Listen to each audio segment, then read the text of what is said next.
श्रीमद् भगवद गीता। प्रथम अध्याय अर्जुन विषाद योग।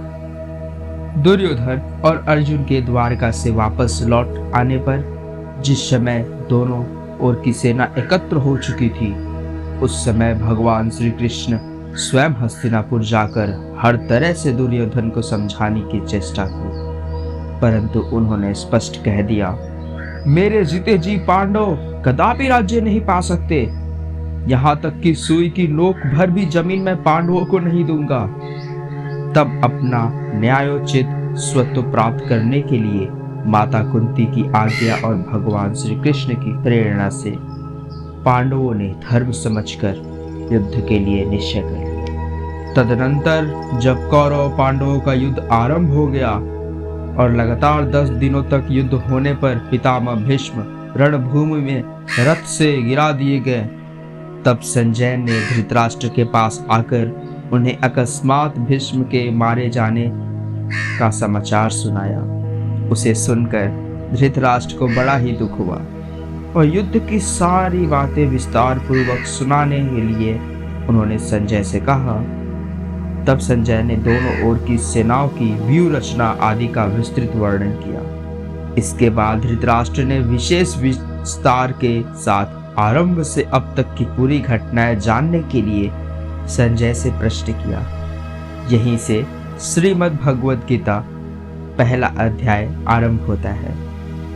महाभारत भीष्म पर्व में यह 25वां अध्याय है। इसके आरंभ में धृतराष्ट्र संजय से प्रश्न करते हैं, धर्म क्षेत्रे कुरुक्षेत्रे समयोता युयुत्सव मामका पांडवास चैव किम कुर्वत संजय। धृतराष्ट्र बोले, हे संजय, धर्मभूमि कुरुक्षेत्र में एकत्रित युद्ध की इच्छा वाले मेरे और पांडु के पुत्रों ने क्या क्या किया। इस धर्म युद्ध में दोनों सेनाओं के साथ क्या क्या हुआ। Sanjay gathered on the holy land of Kurukshetra, eager to fight. What did my sons and the sons of Pandu do? Kurukshetra, जिसकी लंबाई चौड़ाई 5-5 योजन थी, कहा जाता है कि वह सरस्वती नदी के दक्षिण भाग और दृश्वद्वती नदी के उत्तर भाग के मध्य में बतलाया गया है, जो कि फिलहाल यह स्थान अंबाले से दक्षिण और दिल्ली से उत्तर की ओर है। इस समय भी कुरुक्षेत्र नामक स्थान वही है। इसका एक नाम समंत पंचक भी है। धृतराष्ट्र के जवाब में संजय कहते हैं, दृष्टवा तु पांडवानिकम व्यूढ़म दुर्योधनस्तदा आचार्य मुपसंगमेय राजा वचनमब्रवृता। Sanjay said, at that time, seeing the army of the Pandavas drawing up for battle and approaching Dronacharya, King Duryodhan spoke the following words. उस समय राजा दुर्योधन ने व्यूह रचना युक्त पांडवों की सेना को देखकर और द्रोणाचार्य के पास जाकर यह वचन कहा कि पश्यताम पांडुपुत्राणाम माचार्य महतीम चमम व्यूढ़ाम द्रुपद पुत्रेण तौ शिष्येण धीमता। Behold, O revered master, the mighty army of the sons of Pandu, arrayed for battle by your talented pupil, Drishtadyum, son of Drupad. हे आचार्य, आपके बुद्धिमान शिष्य ध्रुपद पुत्र दृष्टद्युम्न द्वारा व्यूह रचना खड़ी की गई है। पांडु पुत्रों की इस बड़ी भारी सेना को देखिए। हे गुरुदेव, देखिए पांडवों ने कितनी बड़ी व्यूह रचना की है। उनकी बड़ी विशाल सेना को जरा ध्यान से देखिए। संख्या में कम होने पर भी वज्र व्यूह के कारण पांडव सेना बहुत बड़ी मालूम होती थी। दूसरी यह बात भी है कि संख्या में अपेक्षाकृत स्वल्प होने पर भी जिसमें पूर्ण सुव्यवस्था होती है, वो सेना विशेष शक्तिशालिनी समझी जाती है। इसीलिए दुर्योधन कह रहे हैं कि आप इस व्यूहकार खड़ी की गई सुव्यवस्थित महती सेना को देखिए और ऐसा उपाय सोचिए जिससे हम लोग विजयी हो। अत्र शूरा महेश्वासा भीमार्जुन समायुधि युयुधानो विराटश्च ध्रुपश्च महारथा धृष्टकेतुश्च चेकितान काशीराजश्च वीर्यावान पुरुजित कुन्तीभोजश्च शाव्यश्च नरपुंगवा युद्धामन्युश्च विक्रांत उत्तमौजाश्च वीर्यवान सौभाद्रो द्रौपदेयाश्च सर्व एव महारथा.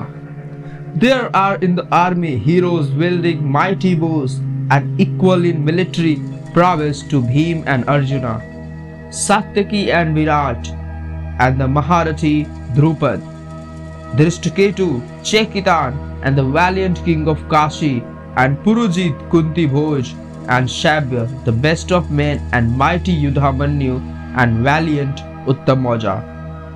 Abhimanyu, the son of Subhadra, and the 5 sons of Draupadi, all of them Maharathis. इस सेना में बड़े बड़े धनुष वाले तथा युद्ध में भीम और अर्जुन के समान सूरवीर सात्यकी और विराट तथा महारथी राजा ध्रुपद, धृष्टकेतु, चेकितान तथा बलवान काशीराज, पुरुजित, कुंती भोज और मनुष्यों में श्रेष्ठ शाव्य, पराक्रमी युधामन्यु तथा बलवान उत्तमौजा, सुभद्रा पुत्र अभिमन्यु एवं द्रौपदी के 5 पुत्र, ये सभी महारथी है गुरुदेव, सभी महारथी हैं. अर्जुन के शिष्य सात्यकी का ही दूसरा नाम युयुधान था. ये यादव वंशीय राजा शिनी के पौत्र थे. ये भगवान श्री कृष्ण के परम अनुगत थे और बड़े ही बलवान एवं अतिरथी थे. ध्रुपद पांचाल देश के राजा पृषद के पुत्र थे. राजा पृषद और भरद्वाज मुनि में परस्पर मैत्री थी. ध्रुपद भी बाल अवस्था में भरद्वाज मुनि के आश्रम में रहते थे. इससे भरद्वाज के पुत्र द्रोण के साथ इनकी भी मित्रता हो गई. धृष्टकेतु चेदी देश के राजा शिशुपाल का पुत्र था. ये महाभारत युद्ध में द्रोण के हाथों से मारा गया. चेकितान विष्णु वंशीय यादव महारथी योद्धा और बड़े शूरवीर था. पांडवों की 7 अक्षौहिणी सेना के 7 सेनापतियों में से एक. पुरुजित और कुंती भोज दोनों कुंती के भाई थे. शाव्य धर्मराज युधिष्ठिर के ससुर थे. इनकी कन्या देविका से युधिष्ठिर का विवाह हुआ था. युधामन्यु और उत्तमौजा दोनों भाई पांचाल देश के राजकुमार थे. और अभिमन्यु तो अर्जुन और सुभद्रा के पुत्र थे.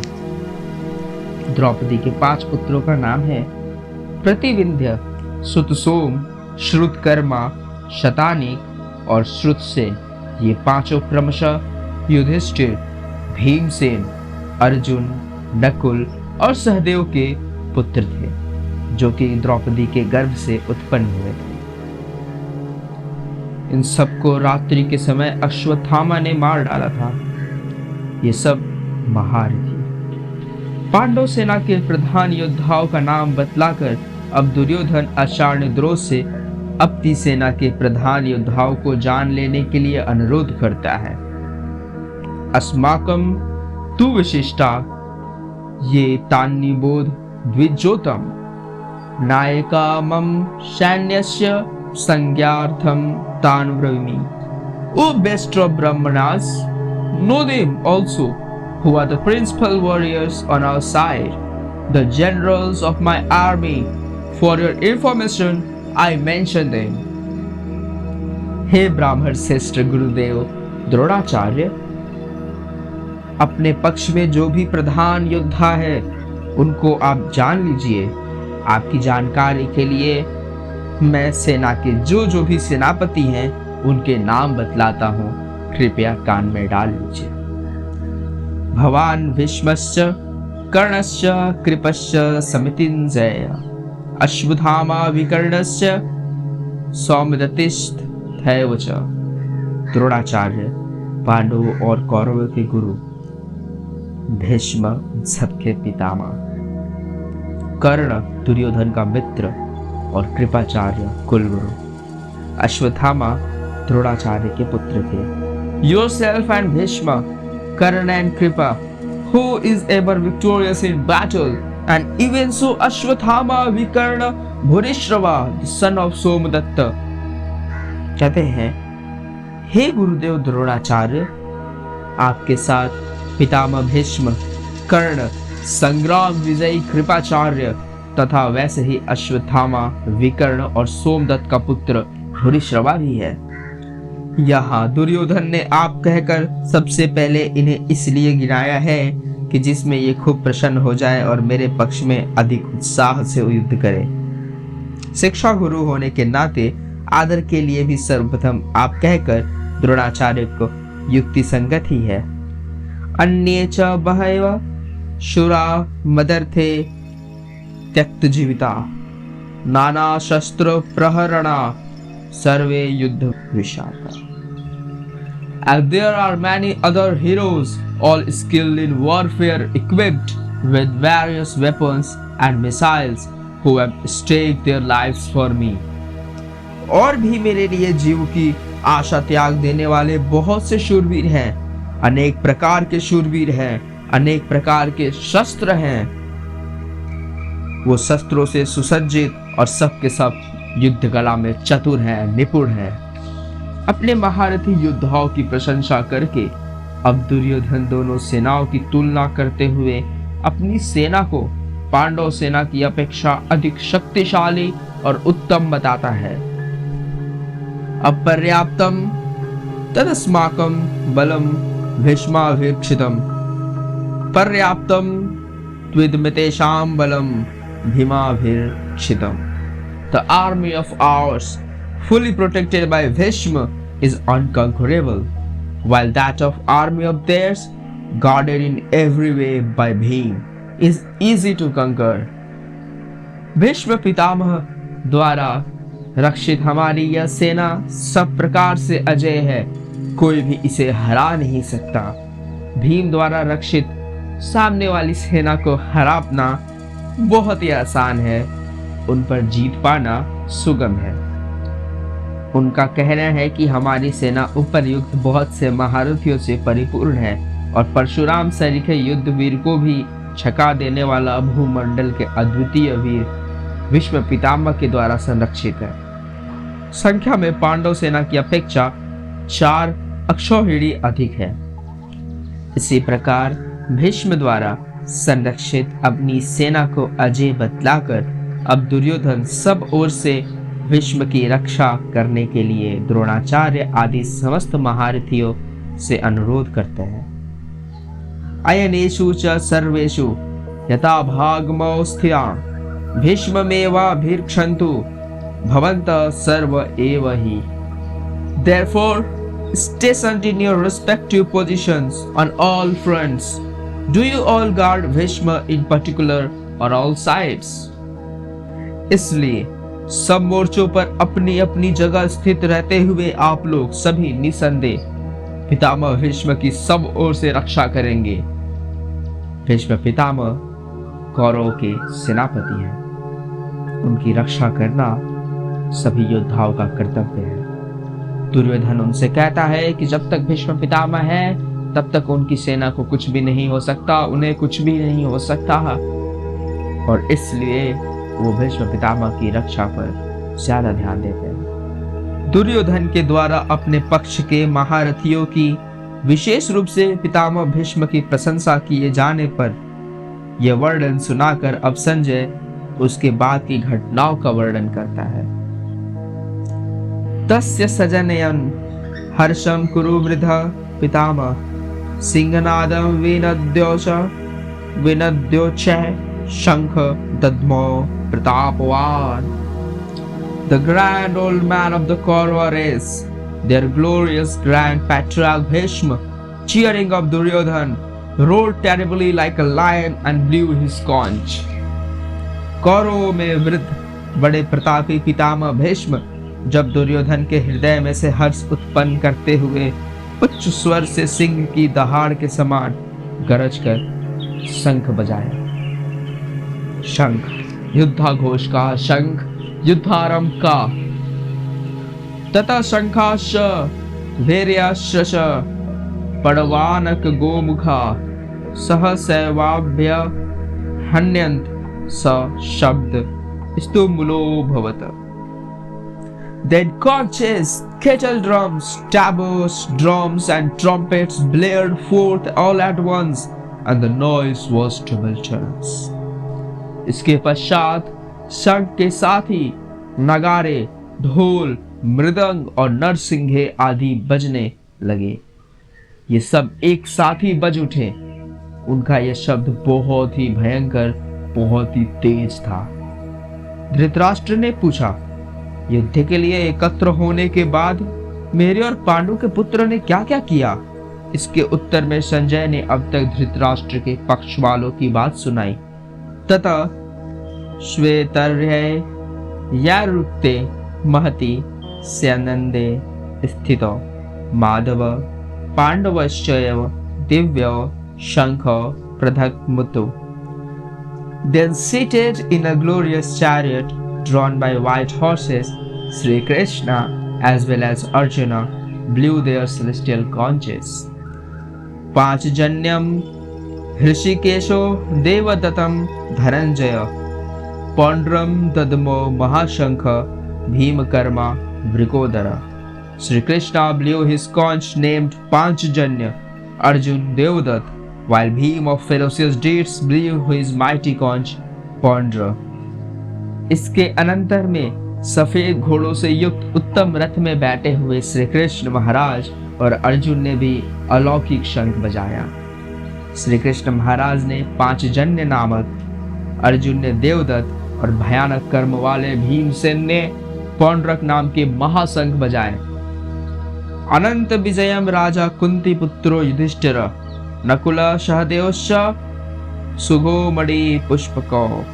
King Yudhishthira, son of Kunti, blew his conch Anant Vijaya, while Nakula and Sahadev blew theirs, known as Sughosha and Mani Pushpaka respectively. कुछ इसी प्रकार कुंती पुत्र राजा युधिष्ठिर ने अनंत विजय नाम के और नकुल और सहदेव ने सुघोष और मणि पुष्पक नाम के शंख बजाए। राजसूय यज्ञ के समय अर्जुन बहुत से राजाओं को जीतकर अपार धन लाए थे। इस कारण उनका एक नाम धनंजय हो गया और देवदत्त नामक शंख इनको निवातक वचादि दैत्यों तथा युद्ध करने के समय इंद्र ने दिया था। इस शंख का शब्द इतना भयंकर होता है कि उसे सुनकर शत्रुओं की सेना दहल जाती है। काश्याश परमेश्वास शिखंडी च महार्थ धृष्टद्युम्नो विराटश्च शात्यकी चापराजित द्रुपदो द्रौपदेयाश्च सर्वस पृथ्वीपते शभाद्रश्च महाबाहु शंखानंदमु पृथक पृथक। And the excellent Archer, the king of Kashi and Shikhandi, the Maharathi, Drishtadyumna and Virat, and invincible Satyaki, Drupad, as well as the 5 sons of Draupadi and the mighty armed Abhimanyu, son of Subhadra. All of them, O Lord of the earth, severally blew their respective conches from all sides. श्रेष्ठ धनुष वाले काशीराज और महारथी शिखंडी एवं धृष्टद्युम्न तथा राजा विराट और अजय सात्यकी, राजा ध्रुपद एवं द्रौपदी के 5 पुत्र और बड़ी भुजाओं वाले सुभद्रा पुत्र अभिमन्यु, इन सब ने अलग अलग शंख बजाए। इन शंखों की गूंज पूरी कौरव सेना को दहला उठी। भगवान श्री कृष्ण और अर्जुन के पश्चात पांडव सेना के अन्य सूरवीरों द्वारा सब और शंख बजाए जाने की बात कहकर अब उस शंख ध्वनि का क्या परिणाम हुआ उसे संजय बतलाते हैं। सघोषो धार्तराष्ट्राणाम हृदयानि वेदार्यत नभश्च पृथिव्यम चैव तुमुलो वेणुनायतयम्। And the terrible sound echoing through heaven and earth rent the hearts of Dhritarashtra army। और उस भयानक शब्द ने आकाश और पृथ्वी भी गूंजते हुए धृतराष्ट्र के यानी आपके पक्ष वाले के हृदय विदीर्ण कर दिए। पांडव सेना जब समस्त वीरों के शंख एक साथ ही बज उठे तब उनकी ध्वनि इतनी विशाल, गहरी, ऊंची और भयानक हुई कि समस्त आकाश और पृथ्वी सब व्याप्त हो गए। इस प्रकार सब ओर उस घोर ध्वनि के फैलने से सर्वत्र उसकी प्रतिध्वनि उत्पन्न हुई, जिससे पृथ्वी और आकाश गूंजने लगे। उस ध्वनि को सुनते ही दुर्योधन आदि धृतराष्ट्र पुत्रों के और उनके पक्ष वाले अन्य योद्धाओं के हृदय में महान भय उत्पन्न हो गया। उनके कलेजे इस प्रकार पीड़ित हो गए मानो उनको चीर डाला गया हो। पांडवों की शंख ध्वनि से कौरव वीरों की व्यथित होने का वर्णन करके अब 4 श्लोकों में भगवान श्री कृष्ण के प्रति कहे हुए अर्जुन के उत्साहपूर्ण वचनों का वर्णन किया जाता है। अथ व्यस्थिता दृष्टवा धार्तराष्ट्रां कपिध्वज प्रवृते शस्त्र संपाते धनुरुद्यमे पांडव ऋषिकेशं तदा वाक्यमिदमाह महीपते। अर्जुन उवाच सेनयोरुभयोर्मध्ये रथं स्थापये मेच्य। Now, O Lord of the earth, seeing your sons arrayed against him, and when missiles were ready to be hurled, Arjuna, who had the figure of Hanuman on the flag of his chariot, took up his bow and then addressed the following words to the Sri Krishna. Krishna, place my chariot between the two armies. हे राजन, इसके बाद कपिध्वज अर्जुन ने मूर्छा बांधकर डटे हुए धृतराष्ट्र और संबंधियों को देखकर उस शस्त्र चलने की तैयारी के समय धनुष उठाकर ऋषिकेश श्री कृष्ण महाराज से यह वचन कहा, हे अच्युत, मेरे रथ को दोनों सेनाओं के बीच में खड़ा कीजिए। महावीर हनुमान जी भीमसेन को वचन दे चुके थे, इसलिए वे अर्जुन के रथ की विशाल ध्वजा पर विराजित रहते थे और युद्ध में समय समय पर बड़ी जोर से गर्जा करते थे। जिसका किसी समय भी पराभव या पतन न हो अथवा जो अपने स्वरूप, शक्ति और महत्व से सर्वथा तथा सदा अस्खलित रहे, उसे अच्युत कहते हैं। अर्जुन इस नाम से संबोधित करके भगवान की महत्ता के और उनके स्वरूप के संबंध में अपने ज्ञान को प्रकट करते हैं। वे कहते हैं कि आप रथ हाँक रहे हैं तो क्या हुआ, वस्तुतः आप सदा सर्वदा साक्षात परमेश्वर ही हैं। यावदेतानि वृक्षेह योधु युद्धुका मानव स्थितान कैर्मया सह युद्धव्य मश्मीर्ण समुद्यमे। And keep it there till I have carefully observed these warriors drawn off for the battle and have seen with whom I have to engage in this fight. और जब तक कि मैं युद्ध क्षेत्र में डटे हुए युद्ध के अभिलाषी इन विपक्षी योद्धाओं को भली प्रकार देख लूं, इस युद्ध रूप व्यापार में मुझे किन किन के साथ युद्ध करना है, कौन कौन इसके योग्य है, तब तक इस रथ को उनके मध्य में खड़ा रखिए। हे राजन, हे अच्युत, हे श्री कृष्ण। श्री कृष्ण जी इसका क्या उत्तर देते हैं, अर्जुन को कैसे समझाते हैं और अर्जुन विषाद योग इस अध्याय का नाम कैसे पड़ा, इसको जानने के लिए बने रहे अगले एपिसोड, अगले भाग में। So that's how we end up today's discussion on Srimad Bhagavad Gita. Have a good day and take care. अपना ख्याल रखिए और आपका दिन बहुत ही अच्छा हो।